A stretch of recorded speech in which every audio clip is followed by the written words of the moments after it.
السلام علیکم ورحمۃ اللہ وبرکاتہ اللہ تعالی علیہ وعلی آلہ وصحابہ اجمعین۔ آج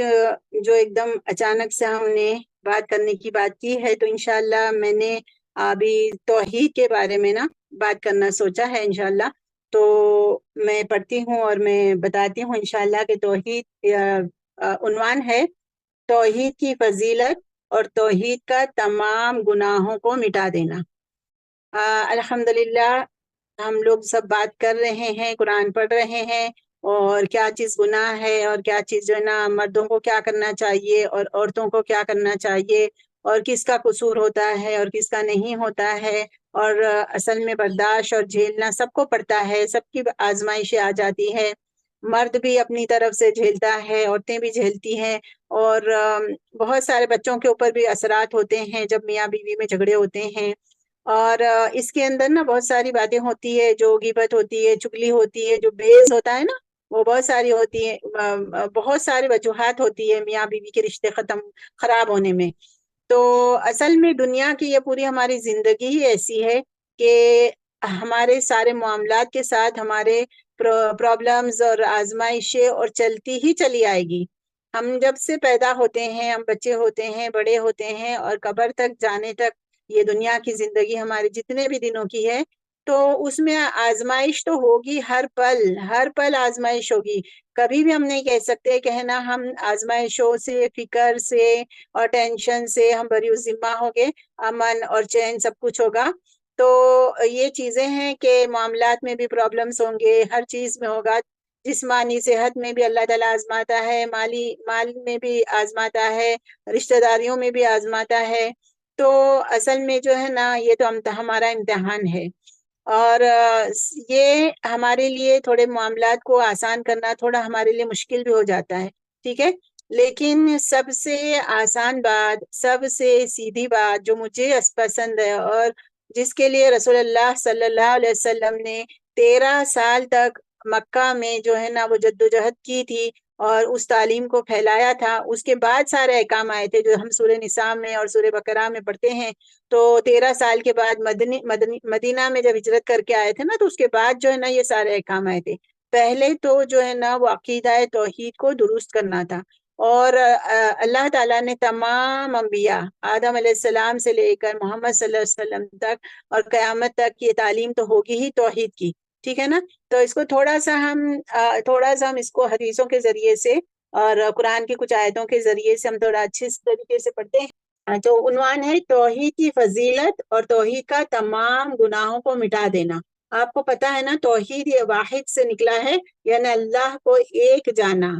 عبادت میں بھی اور ہر معاملات میں جو ہے اللہ تعالیٰ ایک ہے، ہمارا معبود وہ ایک ہی ہے، ہمارا رب وہ ایک ہی ہے، اس کے ساتھ کسی کو شریک نہیں کرنا، اس کو کہتے ہیں توحید۔ تو ارشاد ربانی ہے سورۃ الانعام کی یہ آیت 82، الذین آمنوا ولم یلبسوا ایمانہم بظلم اولئک لہم الامن وہم مہتدون۔ ترجمہ ہے، اور جو لوگ ایمان لائے اور اپنے ایمان کو ظلم سے آلودہ نہیں کیا، ان کے لیے امن ہے اور وہی راہ راست پر ہے۔ ظلم یعنی شرک سے۔ تو یہاں پر ہے جو یہ کہ ان کے لیے امن ہے، ان کے لیے جو ہے امن ہے پوری زندگی میں، جو شرک نہیں کرتے ہیں۔ تو امن کا مطلب یہ نہیں ہے کہ ان کے لیے آزمائشیں نہیں آئے گی، خطرات اور آزمائشیں تو آتی ہی رہے گی، لیکن جو ہے جو پکا اور سچا موحد ہوگا، جو اللہ تعالیٰ پر بھروسہ کرے گا، اللہ تعالیٰ پر توکل کرے گا، جو اللہ تعالیٰ کی آیتوں پر اور اللہ تعالیٰ کے کلام پر ایمان رکھے گا اور اللہ تعالیٰ کے حکموں پہ ایمان رکھے گا، تو ان کے لیے کیا، اولئک لہم الامن، انہی کے لیے جو ہے امن ہوگا، جو اپنے آپ کو اپنے عقیدے کو، اپنے ایمان کو جو ہے وہ شرک سے آلودہ نہیں کرے گا، کہیں اور کسی اور کی طرف نظر نہیں دوڑائے گا اپنی آزمائشوں کے حل کے لیے، تو انہی کے لیے امن ہوگا اور وہی راہ راست پر ہے، وہم مہتدون۔ پھر حضرت عبادہ بن صامت رضی اللہ تعالی عنہ سے روایت ہے کہ رسول اللہ صلی اللہ علیہ وسلم نے ارشاد فرمایا، ترجمہ میں پڑھتی ہوں، کہ جو شخص اس بات کی گواہی دے، یہ صحیح بخاری اور صحیح مسلم کی حدیث ہے، کہ جو شخص اس بات کی گواہی دے کہ اللہ تعالیٰ کے سوا کوئی معبود نہیں، وہ اکیلا ہے اور اس کا کوئی شریک نہیں۔ اچھا، ہم یہاں پر تھوڑا سا رک کر نا گواہی کو جان لیں۔ گواہی دے، شہادت دے۔ شہادت دینے کا مطلب یہ نہیں ہے کہ صرف زبانی ہی کہنا۔ گواہی دینے کا مطلب یہ نہیں ہے کہ صرف زبانی ہی ہم کہیں کہ اللہ تعالیٰ ایک ہے، بلکہ ہمارا عمل بھی یہ بتائے، ہمارا عقیدہ بھی یہ بتائے، ہمارے معاملات بھی یہ بتائے، ہمارا جو ہے نا بھروسہ بھی یہ بتائے کہ ہمیں صرف اور صرف ایک اللہ پر بھروسہ ہے۔ اور دیکھیں، اگر آج کل کے سمپل لینگویج میں اگر آپ کو بتاؤں تو بعض دیکھیں آج کل جو میڈیا ہے اس میں آپ دیکھیں کہ جو لوگ اپنی تجارت کرتے ہیں تو اپنی گواہی دینے کے لیے کیسے کیسے لوگوں کو لا کر کھڑا کرتے ہیں کہ جو ہے نا دیکھیں کہ کوئی پیروں میں درد ہے یا گھٹنوں میں درد ہے، اس کی دوائی کے وہ تجارت کر رہے ہیں، تو وہ کیا کہتے ہیں، لوگوں کو لے کر آتے ہیں سامنے اور بتاتے ہیں کہ وہ کتنا بوڑھا تھا، اور وہ لوگ خود بھی کہتے ہیں کہ میں چل نہیں سکتا تھا یا میں چل نہیں سکتی تھی، پھر میں نے یہ دوائی لی اور پھر میں نے چلنا شروع کر دیا اور میں اب دوڑنے لگا ہوں۔ اس کو کہتے ہیں گواہی، یعنی جو ان کا اپنا جو ہے نا پروڈکٹ تھا اس کو استعمال کرنے کے لیے یہ لوگوں کو کھڑا کر دینا کہ یہ استعمال کر کے جو ہے میرا درد غائب ہو گیا اور میرا جو ہے نا یہ دوائی جو ہے نا بہت فائدے مند ہے اور آپ اس کو استعمال کریں۔ تو یہ ہوتا ہے گواہی دینا۔ یہ آج کل کے دور میں تو یہ بہت زیادہ چلن ہے، آپ سب سمجھ گئے ہوں گے میری بات کو۔ تو یہاں پر اللہ تعالیٰ کے سوا جو اس بات کی گواہی دے دے، گواہی دے دے یعنی یہ نہ کہیں کہ ہم جو ہے نا خالی اتنا نہ کہتے کہ ہم اللہ کے سوا کوئی معبود نہیں ہے۔ زبانی اقرار ضروری ہے، عقیدہ بھی ہونا ضروری ہے، لیکن شہادت، یہاں پر اقرار کا کیا مطلب ہے، گواہی کا کیا مطلب ہے کہ دنیا کے دوسرے لوگوں کے سامنے یہ باور کرا دینا، یہ گواہی دے دینا کہ اگر تم نے توحید کے ساتھ، اللہ کے ساتھ کسی کو شریک کیا تو پھر تمہارے معاملات جو ہے نا سلجھیں گے نہیں۔ تم زندگی بھر جو ہے نا وہ کہتے ہیں نا کہ قرآن میں ہے یہ بات کہ جس نے شرک کیا، جس نے اپنے نفس کو بھی اپنا خدا بنا دیا، تو وہ ایسا ہے کہ آسمان میں سے وہ کسی نے اس کو نہ چھوڑ دیا ہے اور اس کا کوئی جو ہے نا جائے مقام، جائے پناہ نہیں ہے، کہ وہ ادھر ادھر بھٹکتا پھرتا رہے لیکن اس کو کہیں کوئی سیدھا راستہ نہ ملے۔ تو یہی چیز ہوتی ہے، جیسے سود کھانے کے بارے میں بھی آیا تھا نا کہ اس سے ایسے ہوتا ہے، سود کھانے والا ایسا ہوتا ہے کہ قیامت کے دن وہ ایسے اٹھے گا جیسے اس کو شیطان نے چھو کر نا خپتی بنا دیا ہو۔ تو شرک کرنے والوں کو بھی نا یہی معاملہ پیش آتا ہے، اور جو توحید پر ہوتے ہیں نا تو ان کو جیسے رسول اللہ صلی اللہ علیہ وسلم نے گواہی دی، رسول اللہ کے صحابہ نے گواہی دے دی، ان کے پاس کھانے کو بھی نہیں تھا، پہننے کو بھی نہیں تھا، دنیا کی کوئی آسائش نہیں تھی، لیکن انہوں نے کیا کیا تھا، فتوحات کیے تھے۔ فتوحات کرنے کا کیا مطلب ہے، اتنی ساری زمینوں کو قبضہ کرنے کا کیا مطلب ہے کہ ان کے اندرونی حالت بہت بہتر تھے، ان کے گھریلو حالت، ان کے جو ہے نا سارے نظام وہ اتنے مضبوط تھے، ایک دوسرے کے ساتھ معاملات، ایک دوسرے کے ساتھ ان کا جو سارا رویہ تھا وہ ایک یونیٹی تھی ان کے اندر صحاباؤں میں۔ تو اور بڑے چھوٹوں کا جو ہے نا وہ ایک بہت اچھا جو ہے نا ان کے ادب اور رسپیکٹ تھا اور رحم تھا چھوٹوں کے لیے۔ تو یہ سب کس کی وجہ سے ہوا تھا، اور ان کے اندر توحید، صرف اور صرف ایک اللہ کی جو ہے نا عبادت کرنا تھا۔ تو انہوں نے دنیا کی کوئی عیش و عشرت ان کے پاس نہیں تھی، لیکن انہوں نے کتنے ساری جو ہے نا زمینوں کو قبضہ کیا تھا۔ اس سے پتا چلتا ہے کہ ان کے حالات کیسے تھے اور ان کے اندر کتنا زور، کتنا ان کے بازو میں طاقت تھی۔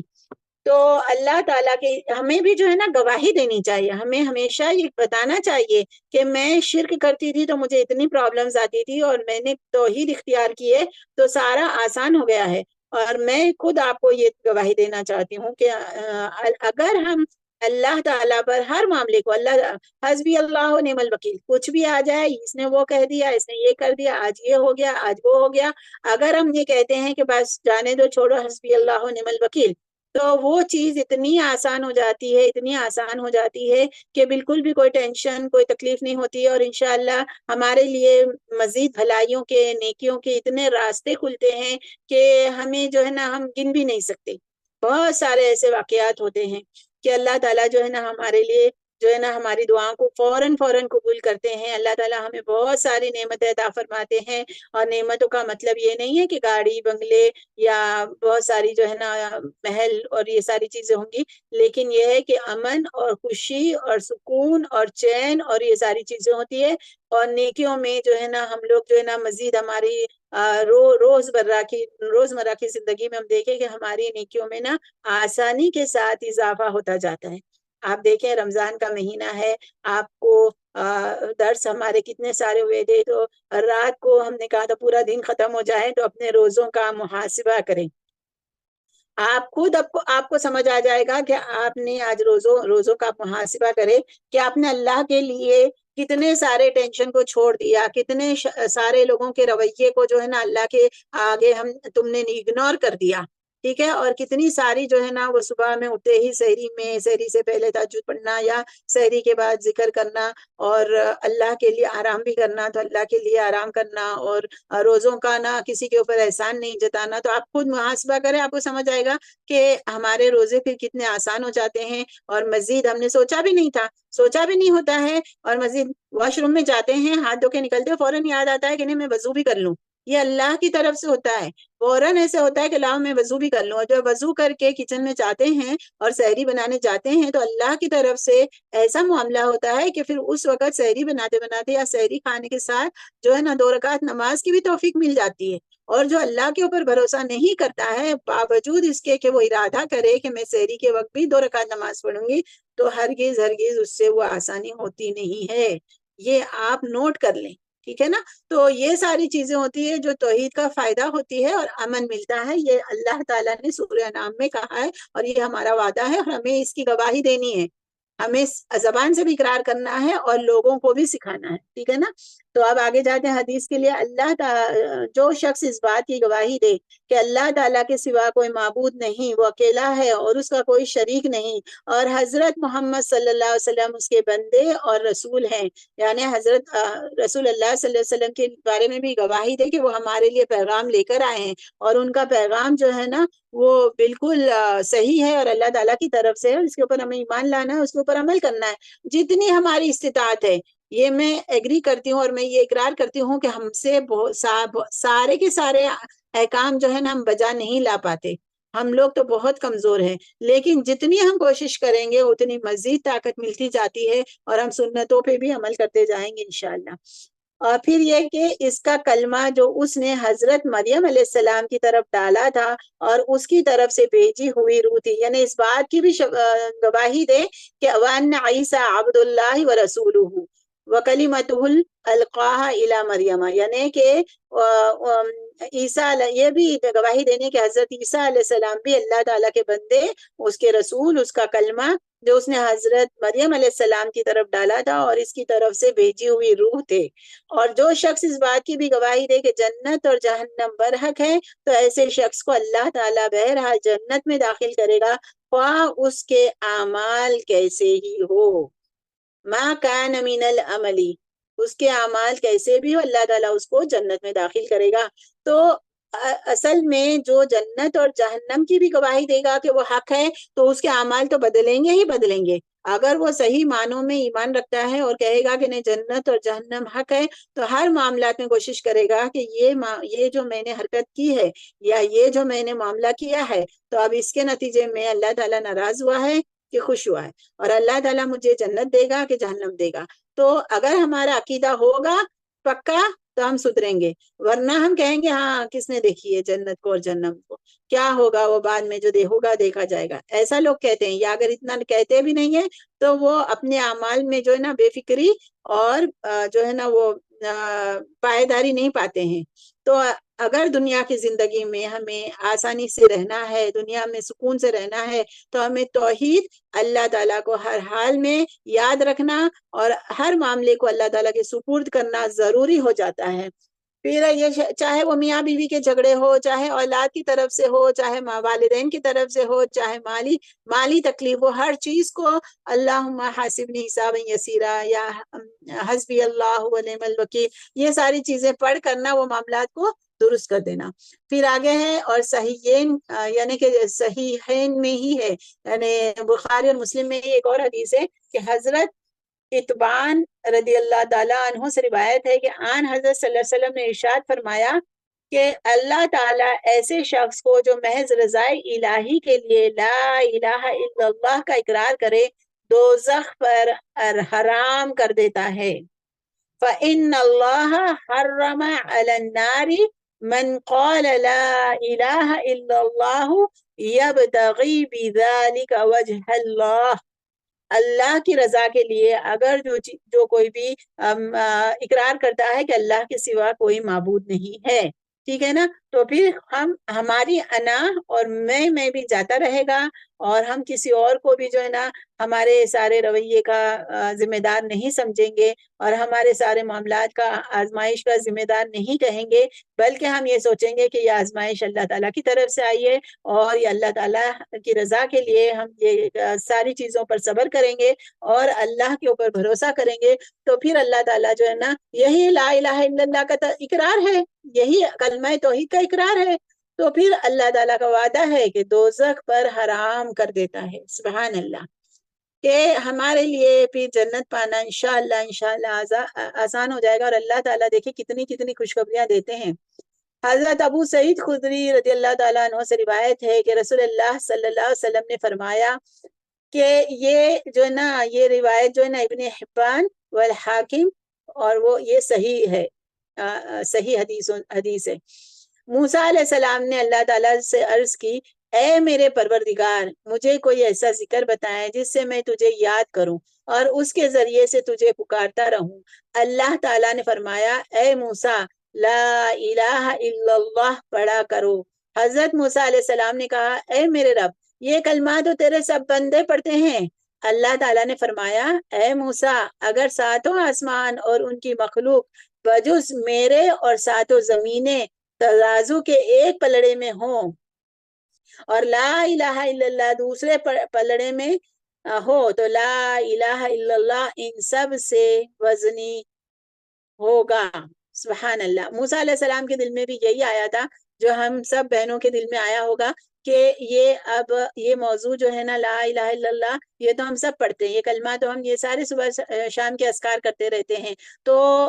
اس میں کون سی نئی بات ہے یا اس میں کون سی وہ بات ہے؟ تو یہ اگر یہ ہمارے دلوں میں آتا ہے تو دیکھیں کوئی مشکل نہیں ہے، کیونکہ یہ موسیٰ علیہ السلام کے دل میں بھی آیا تھا کہ یہ کلمہ تو سارے بندے پڑھتے ہیں۔ تو اللہ تعالیٰ نے کیا کہا کہ اے موسیٰ، اگر ساتوں آسمان اور ان کی ساری جو مخلوق ہے اور ساتوں زمینیں ترازو کے ایک پلڑے میں ہو، اور لا الہ الا اللہ دوسرے پلڑے میں ہو، تو لا الہ الا اللہ ان سب سے وزنی ہوگا۔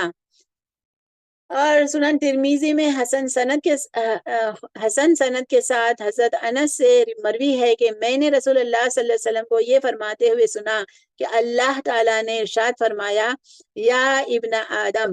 اے ابن آدم، اگر تو میرے پاس لو اتیتنی بقراب الارض خطایا، میرے پاس زمین بھر کر گناہ لائے، ثم لقیتنی لا تشرک بی شیئا، پھر اس حال میں تو مجھ سے ملاقات کرے کہ تو میرے ساتھ کسی کو شریک نہ ٹھہراتا ہو، تو میں اسی قدر تیری طرف معرفت و بخشش لے کر آؤں گا۔ لا تشرک بی شیئا لآتیتک بقرابها مغفرہ، کہ اتنا ہی اسی قدر تیری طرف مغفرت و بخشش لے کر آؤں گا۔ یہ حدیث قدسی کے الفاظ ہیں۔ تو اب توحید کو ہمیں اجاگر کرنا ہے اپنے اندر، اللہ پر ہر حال میں بھروسہ کرنا ہے۔ جتنی ساری آزمائش آتی ہے وہ ساری آزمائشوں کو جو ہے نا اللہ تعالیٰ کے سپرد کرتے ہوئے اور اللہ تعالیٰ کے بتائے ہوئے احکام کے مطابق اس کو نہ حل کرنا ہے، اور بہت ساری جو ہے نا چیزوں کو اللہ تعالیٰ نے قرآن میں تو فرمایا ہے نا کہ یہ تمہاری مال، تمہاری اولاد، تمہارے گھر والے سارے جو ہے نا تمہارے لیے آزمائش فتنہ ہے۔ تو یہ ساری ہماری آزمائشیں ہیں 24 گھنٹے کا جن کے ساتھ ہوتا ہے ہمارا، ان کے ساتھ زیادہ مشکل آزمائشیں آتی ہیں، ان کے ساتھ ہمیں زیادہ ہوتا ہے، لیکن اگر ہم صبر کریں، اگر ہم جو ہے نا اللہ کے احکام کے مطابق کریں، ہر معاملے کو اللہ کی طرف کریں، تو یہی رشتے جو ہے نا ہمارے لیے رحمت والے بن جاتے ہیں، یہی رشتے جو ہے نا ہمارے لیے بہت فائدہ دینے والے بن جاتے ہیں، اور ہمیں بہت اللہ تعالیٰ کی طرف سے ایسے ہی رشتوں میں جو نا سکون ملتا ہے۔ تو اب دیکھیں کہ توحید کے بارے میں ہم نے پڑھا، اب ہم دیکھتے ہیں کہ توحید ایک اور باب ہے کہ شرک سے ڈرنے کا بیان. اب یہ باب ختم کر کے ہم آج کے اس کو ختم کریں گے. اور ایسے ہی جب جب یہ تو پوری کتاب ہے، بہت سارے اس کے اندر باب ہے، تو اگر جب جب وقت ملے گا انشاءاللہ تو ہم ایک ایک باب پڑھتے رہیں گے. اب ایک ہے شرک سے ڈرنے کا بیان. وہاں پر جو ہم نے ابھی تھوڑی دیر پہلے پڑھا تھا کہ ہمیں توحید پر جو ہے نا اپنے قدم کو جمانا ہے اور اقرار کرنا ہے اور گواہی بھی دینی ہے. اور شرک سے ڈرنے کا کیا بیان ہے؟ ارشاد ربانی ہے کہ یہ سورۃ النساء آج جو ہم نے پڑھی، ان اللہ لا یغفر ان یشرک به ویغفر ما دون ذلک لمن یشاء. بے شک اللہ تعالیٰ اس گناہ کو نہیں بخشے گا کہ کسی کو اس کا شریک بنایا جائے، اور اس کے سوا اور جس گناہ کو چاہے معاف کر دے گا. یہ سورہ نساء میں ہے کہ شرک کو اللہ تعالیٰ کبھی بھی نہیں بخشے گا، سوائے کہ بندہ سچی اور پکی توبہ کر لے اور شرک کرنے کو چھوڑ دے، اور اللہ تعالیٰ سے پوری زندگی ہی شرک کرتا رہے، لیکن پھر جو ہے نا وہ توبہ کر لے. توبہ جب اس کو پتا چلا، اگر ہم سے بھی بہت سارے شرک ہو چکے ہیں، تو جب سے ہمیں پتا چلا ہم نے سچی توبہ کر لی اور وہ سارے شرک کو نہ چھوڑ دیا ہے، تو اللہ تعالیٰ نے کیا کہا پیچھے جو حدیث تھی کہ جو مجھ سے جب ملاقات کرے گا وہ اس حال میں آئے گا کہ وہ کسی کے ساتھ شرک نہیں کرتا تھا، تو پھر اللہ تعالیٰ ہمارے وہ سارے گناہوں کے مطابق جو ہے نا مغفرت بھی لے کر آئے گا. سبحان اللہ. تو اگر ہم نے توبہ کر لی تو شرک کو بھی اللہ تعالیٰ معاف کر دے گا، لیکن جو دوسرے گناہ کو اگر ہم نے معافی نہیں بھی مانگی، اگر اللہ تعالیٰ نے چاہا تو وہ معاف کر دے گا. اللہ تعالیٰ یہ اس آیت میں کہنا چاہتے ہیں کہ اگر بندے نے معافی نہیں بھی مانگی اور بندہ جو ہے نا وہ میرا محبوب ہو گیا ہے، اس کے اعمال ایسے اچھے ہو گئے ہیں، تو اگر وہ اپنے گناہوں کی معافی نہیں بھی مانگتا ہے تو اللہ تعالیٰ چاہے گا جس کے گناہ تو معاف کر دے گا. اور مفسرین کہتے ہیں کہ اس میں یہ نہیں ہے چھوٹے گناہ نہیں ہے، بلکہ اس میں زنا، قتل، بڑے بڑے کبائر گناہ بھی اس میں ہوں گے. تو اللہ تعالیٰ جس کو چاہتا جی، یہ آیت میں جو اللہ تعالیٰ نے کہا ہے تو وہ کہا ہے بس پتھر کی لکیر قرآن کی آیتیں کہ اللہ تعالیٰ جس کو چاہے گا اس کو گناہ جتنے بھی ہوگے معاف کر دے گا، چاہے کوئی بڑے ہو یا چھوٹے گناہ. لیکن شرک کو اللہ تعالیٰ نے کہہ دیا ہرگز نہیں. تو اسی سے ہمیں پتا چلتا ہے کہ شرک کی کتنی بڑی جو ہے نا وہ وارننگ ہے کہ یہ عمل کتنا بڑا خراب ہے، کیونکہ اس میں اللہ کا حق مارا جاتا ہے. اور اگر اللہ تعالیٰ وقت دے گا تو شرک کیا ہے یہ بھی اس کتاب میں ہے. آہستہ آہستہ ایک باب کو دیکھتے ہوئے ہم پڑھیں گے انشاءاللہ، اللہ تعالیٰ نے مہلت دی تو. ابراہیم خلیل اللہ علیہ السلام نے دعا کی. ابراہیم علیہ السلام نے دعا کی ہے سورہ ابراہیم میں، وَجْنُبْنِي وَبَنِيَّ أَن نَعْبُدَ الْأَصْنَامَ، اے میرے رب مجھے اور میری اولاد کو بتوں کی عبادت سے بچانا. ابراہیم علیہ السلام کتنے جلیل قدر جو ہے نا وہ انبیاء تھے، تو انہوں نے بھی ان کی اس دعا کا حصہ بتاتا ہے کہ انہوں نے بھی یہی تعلیم دی ہے، وہ بھی ان کی بھی یہی جو ہے نا وہ دعا تھی کہ ان کو بھی ان کو بھی اور ان کے اولاد کو بھی نا اللہ تعالیٰ ان بتوں کی نجاست سے اور بتوں کی عبادت سے بچائیں. اور حدیث شریف میں ہے، مسند احمد کی حدیث ہے، رسول اللہ صلی اللہ علیہ وسلم فرمایا مجھے تمہارے بارے میں سب سے زیادہ شرک اصغر کا ہے. شرک بھی ایمان کی طرح نا بہت سارے درجات رکھتا ہے. شرک کے بھی نا جیسے ایمان کے بہت زیادہ درجات ہیں، اسی طریقے سے شرک کے بھی درجات ہے. اور شرک بھی الگ الگ طریقے کا ہے. شرک جو ہے نا اکبر اور شرک اصغر. تو شرک اصغر کیا ہے؟ رسول اللہ نے کہا مجھے سب سے زیادہ ڈر شرک اصغر کا ہے تمہارے لیے. آپ صلی اللہ علیہ وسلم سے پوچھا گیا تو صحابہ نے پوچھا کہ شرک اصغر کیا ہے؟ آپ صلی اللہ علیہ وسلم نے فرمایا کہ ریاکاری، یہ عبادت گزاروں کا جرم ہے، یہ چور ڈاکو گناہگاروں کا نہیں. یہ جو ریاکاری ہے نا وہ عبادت گزاروں کا جرم ہے. یہ حدیث کے الفاظ نہیں ہے، یہ تشریح میں لکھا ہوا ہے کہ رسول اللہ صلی اللہ علیہ وسلم سے جب پوچھا گیا کہ شرک اصغر کیا ہے تو کہا کہ ریاکاری. تو مفسرین کہتے ہیں کہ یہ ریاکاری جو ہے نا چور ڈاکوؤں کا یہ جو ہے نا یہ جرم نہیں ہے. یہ گناہ ریاکاری کرنا جو ہے نا چور ڈاکوؤں کا گناہ نہیں ہوتا، اپنا کام چھپ چھپ کے کرتا ہے. یہ عبادت گزاروں کا جرم ہے یہ ریاکاری کرنا. تو رسول اللہ صلی اللہ علیہ وسلم کو اس بات کا اپنی امت سے ڈر تھا. تو عبادت کرنے کے بعد جو ہے نا اگر ریاکاری آ جاتی ہے تو یہ بھی شرک اصغر ہو گیا. شرک اصغر کیسے ہو گیا؟ کیونکہ جو بھی عبادت ہم نے کی ہمیں کرنی تھی خالص اللہ کے لیے. اگر ہم نے کسی اور کو دکھانے کے لیے یا کسی اور سے تعریف پانے کے لیے یا کسی اور سے جو ہے نا کسی اور کی خوشی کی خاطر کہ فلاں مجھ سے خوش ہو جائے یہ کام کیا، تو پھر یہ ریاکاری ہو جائے گی اور یہ بھی شرک ہے. اور اس کے لیے بھی وہی ساری وارننگ ہے جو دوسرے شرک کے لیے ہے. تو حضرت عبداللہ بن مسعود رضی اللہ تعالیٰ عنہ سے مروی ہے کہ رسول اللہ صلی اللہ علیہ وسلم نے فرمایا، یہ صحیح بخاری کی حدیث ہے، من مات وهو يدعو من دون اللہ ندا دخل النار، جس شخص کو اس حال میں موت آئے کہ وہ اللہ تعالیٰ کے ساتھ کسی دوسرے شریک کو پکارتا ہو تو وہ جہنم رسید ہوگا۔ یہ دیکھیں کہ پکارنا کسی اور کو اللہ تعالیٰ کے، وہ ایک ریاکاری کے بارے میں آیا، اور ایک اللہ تعالیٰ کے سوا کسی اور کو پکارنا، حالانکہ ہم نماز میں کہتے ہیں ایاک نعبد و ایاک نستعین، عبادت بھی اللہ تعالیٰ کے لیے، یہ دونوں آگے پیچھے حدیثیں جو ہے نا وہ یہی آیت کی تشریح ہے کہ عبادت میں بھی ریاکاری نہیں کرنا، عبادت بھی اللہ تعالیٰ کے لیے ہے، اور مدد ایاک نستعین، مدد مانگنا بھی جو ہے نا وہ صرف اور صرف اللہ سے ہی ہے۔ پکارنا جو ہے نا، مدد مانگنا یا نستعین کیا ہے؟ پکارنا نا، یا اللہ تو ہمارے گناہ کو معاف کر دے، یا اللہ تو ہماری آزمائش کو پوری کر دے، یا اللہ تو ہمیں روزی دے، یا اللہ تو ہمیں اولاد دے۔ تو یہ ساری چیزیں ہیں کہ پکارنے میں بھی اللہ کے علاوہ کسی کو نہیں پکارنا، اور یہ اتنی بڑی بیماری ہمارے اطراف میں لوگوں کی ہے، بچہ بھی گرتا ہے نا تو وہ کیا کہتے ہیں؟ یا رسول اللہ، اگر کہیں کچھ ہوتا ہے تو کہتے ہیں یا غوث پاک۔ یہ ایسے جو جملے اگر ہے کسی کے تو وہ بہت غلط ہے، اور ان کو بعض لوگوں کو ہم سدھارنے کے لیے کہتے ہیں، منع کرتے ہیں، بالکل کسی حال میں۔ کئی لوگ ہیں ماشاءاللہ الحمدللہ مان جاتے ہیں، کئی لوگ نہیں مانتے ہیں۔ میں نے ایک دفعہ دیکھا تھا، ہم گاڑی میں بیٹھے تھے اور خدا حافظ کرنے کے لیے لوگ آئے تھے، تو کچھ لوگ دوسرے تھے ہمارے ساتھ گاڑی میں نا، تو پھر جو ہے نا انہوں نے خدا حافظ کی نا، تو اس نے کہا کہ ہاں خدا حافظ جو ہے نا غوث پاک جو ہے نا وہ آپ کی حفاظت کرے، جاؤ۔ اس وقت بھی مجھے اتنی تکلیف ہوئی کہ یہ کیسے ہو سکتا ہے کہ گاڑی جو ہے نا جا رہی ہے اور سفر کرنے کے لیے انسان جا رہا ہے، اور وہ کہنا چاہیے کہ اللہ آپ کی حفاظت کرے۔ ہمیں دعا بتائی گئی، السلام علیکم ورحمۃ اللہ وبرکاتہ، سلام اللہ تعالیٰ کا نام ہے کہ تم پر سلامتی ہو، تم پر اللہ تمہاری نگہبانی کرے، اللہ تعالیٰ تمہاری حفاظت کرے۔ اور یہ کیسے کہتے؟ یہ سب کو اس طریقے سے نا، جیسے پیچھے ہم نے پڑھا نا کہ رچا بسا دیا گیا تھا بچڑے کی عبادت، جو ہے بچڑے کی عبادت بنی اسرائیل میں کو پلا دی گئی تھی، اسی طریقے سے نا یہ شرک پلا دیا گیا ہے کہ اس طریقے سے نا اٹھتے بیٹھتے چلتے پھرتے ہمارے زبانوں میں نا ایسے کلمے آ کر نا شرک جو ہے نا ایسے لوگوں کو، اور پھر جو ہے نا نہیں ماننے والے ان کے دل اتنے سخت ہو جاتے۔ یہ بھی ہم پڑھ کر آئے ہیں سورہ بقرہ میں کہ تم قاسیۃ قلوبہم، کہ تمہارے ان کے دل جو ہے نا، یعنی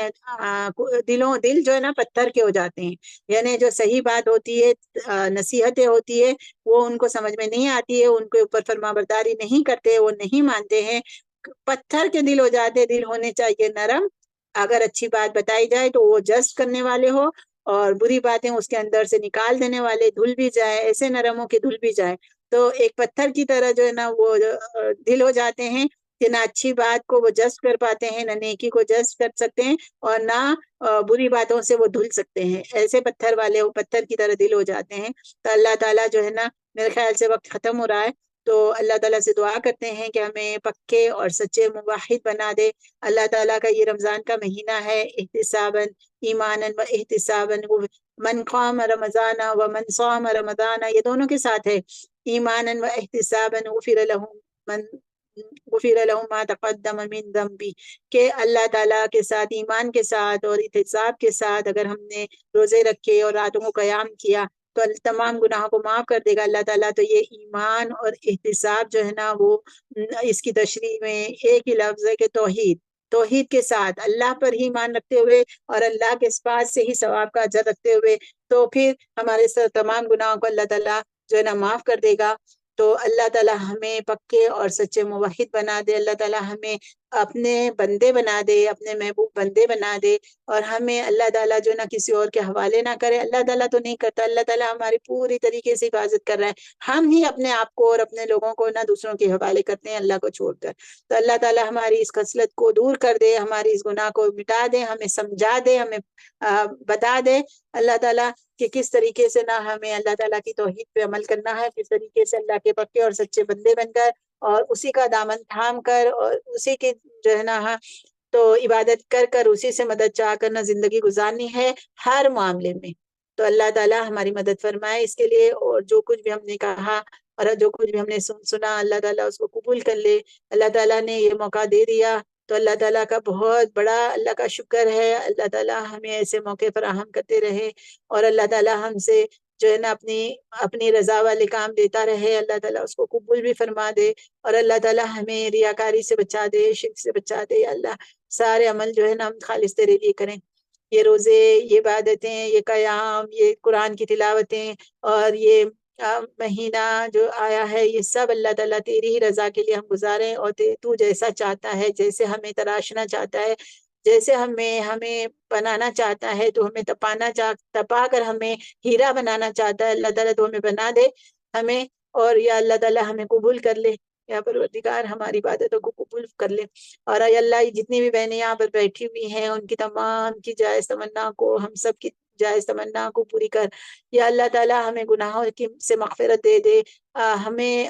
ہر دن ہر رات میں تو ہے نا گردنوں کو چھڑاتا ہے، ان لوگوں میں ہمیں شامل کر دے، ہماری گردنوں کو چھڑا دے جہنم سے، اور ہمیں جنت الفردوس میں اعلیٰ مقام عطا فرما دے۔ اور یا اللہ تعالیٰ جن یہاں پر جو والدہ ہے، جو مائیں ہیں، ان کو جو بھی اپنے اولاد کی طرف سے جو ہے نا ٹینشن ہے، جو پریشانی ہے، بیٹوں کے رشتے نہیں ہو رہے، بیٹیوں کے رشتے نہیں ہو رہے، روزی کا مسئلہ ہے، پڑھائی کا مسئلہ ہے، اولاد جو ہے نا نمازی ہو جائے، اولاد صالحین ہو جائے، اللہ تعالیٰ سب کی یہ جائز تمنا کو پوری کر دے، اور سب کی جو ہے نا دنیا اور آخرت کو سوار دے۔ اللہ تعالیٰ دنیا میں بھی سکون عطا فرما اور آخرت میں بھی۔ آمین یا رب العالمین۔ ربنا تقبل منا انك انت السميع العليم وتب علينا انك انت التواب الرحيم، سبحانك اللهم وبحمدك اشهد ان لا اله الا انت استغفرك واتوب اليك۔